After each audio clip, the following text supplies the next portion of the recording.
আসসালামু আলাইকুম সম্মানিত ভিউয়ার্স। আজকে আমি আপনাদের সাথে একটা জিনিস শেয়ার করতে চাচ্ছি, যেটা হলো অনেক সময় দেখা যাচ্ছে যে গ্রাহক প্রান্তে একটা মিটারে যেখানে 500-700 বা 1000 টাকা বিল আসার কথা, সেখানে 5000 টাকা বিল কিভাবে চলে আসে।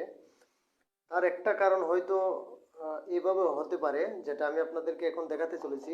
বিশেষ করে এই যে দেখেন, এখানে একটা মিটার দেখছেন, একদম নতুন ইনটেক।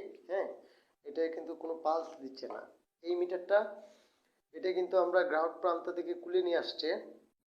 খুলে আনার পর যেটা হয়েছে, আপনারা দেখেন যে খুলে আনার পরও কিন্তু এই যে পালস দিচ্ছে, লাল বাতিটা জ্বলতেছে, তার মানে এটা এখনো প্রতি মিনিটে মিনিটে ব্যবহার হচ্ছে। তো সেক্ষেত্রে এটা যদি গ্রাহক প্রান্তে আরও কিছুদিন থাকতো, তাহলে দেখা যাচ্ছে তার 1000 টাকার বিল দেখা যাচ্ছে যে 8000 টাকা চলে আসতো, 9000 টাকা চলে আসতো বা এরকম। তো সেক্ষেত্রে অনেক সময় আপনারা সবার উদ্দেশ্যে বলতে চাচ্ছি যে আপনারা একটু সচেতন হলে ওই জিনিসগুলো খেয়াল করতে পারবেন। যেমন আপনাদের বাড়িতে যার যার মিটার আছে, নিয়মিত একটু চেক করবেন যে এইভাবে এত দ্রুত পালস দেয় কিনা, মানে লাল বাতিটা এত দ্রুত পালস দেয় কিনা। এই এত দ্রুত পালস দিলে আপনারা অফিসে কিংবা পাশাপাশি যে অফিসগুলো আছে, অভিযোগ কেন্দ্রগুলো আছে, এই কেন্দ্রগুলোতে যোগাযোগ করবেন।